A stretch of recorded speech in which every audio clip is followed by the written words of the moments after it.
The hunt for the author of that anonymous New York Times op-ed has occupied Washington for much of this week, and armchair linguists have tried to analyze the text for clues, and some have pointed to a particular uncommon word, lodestar. It's used in this sentence: "We may no longer have Senator McCain, but we will always have his example, a lodestar for restoring honor to public life and our national dialogue." Well, the word has gotten attention in part because it's also appeared in several speeches from Vice-President Pence. Take a listen.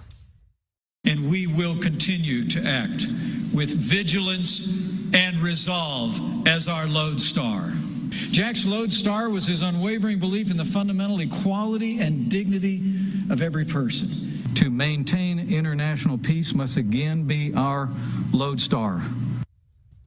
For the lodestar curious, Merriam-Webster defines the word as, quote, "one that serves as an inspiration, model, or guide." But is it a lodestar to unraveling the mystery? Robert Leonard is a professor of linguistics and director of the graduate program in forensic linguistics at Hofstra University. He joins us from out there in Oyster Bay, New York. Okay, Professor, lodestar, helpful in this case? Well, I don't think lodestar is actually all that helpful because it's too easy a marker for authorship here. I mean, everybody immediately seized upon it. And of course, because it's not a very common word, and we know that the vice president uses it.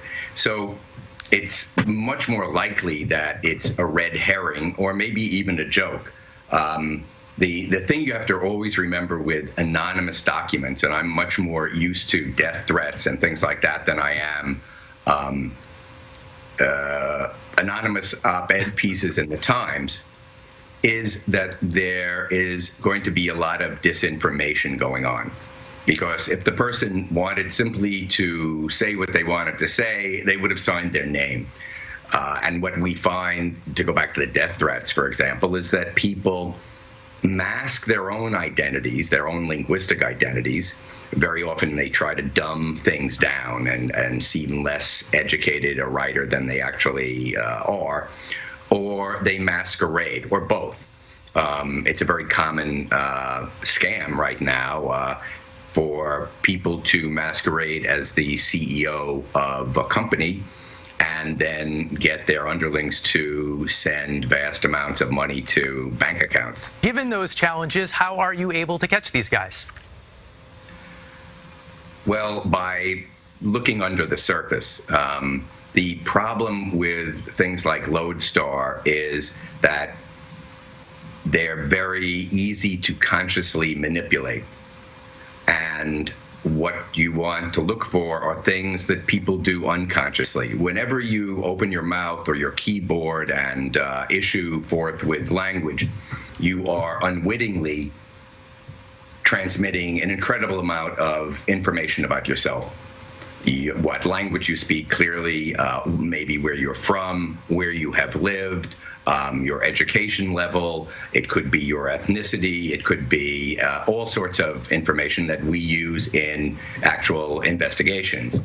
And the point is that we look for things that are below the surface, below the conscious, easy to manipulate surface. But lodestar is a very easy thing to manipulate. Is there anything in the op-ed that jumped out at you? And maybe to get straight to the point, do you think, based on what's in the op-ed, we'll be able to figure out who wrote it? The way that we will be able to certainly figure out who wrote it is, one, we have to assume that one person wrote it. Two, that it was not very heavily edited by the folks at the New York Times. And three, that it wasn't somebody who was so sophisticated in linguistic camouflage that he or she would know how to really muddy the waters.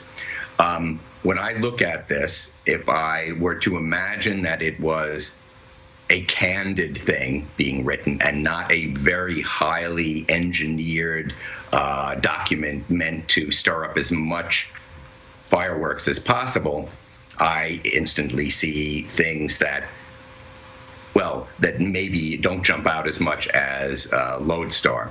For example, it is replete with alliteration. In public and in private, President Trump shows a preference for autocrats and dictators such as President Vladimir Putin.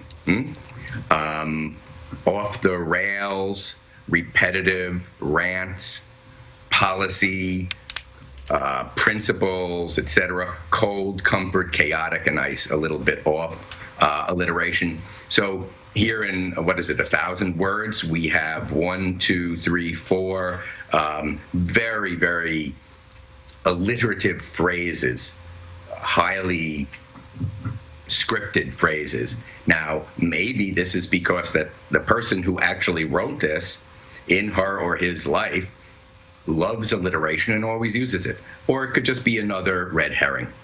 Okay, Professor Robert Leonard, thanks for your time.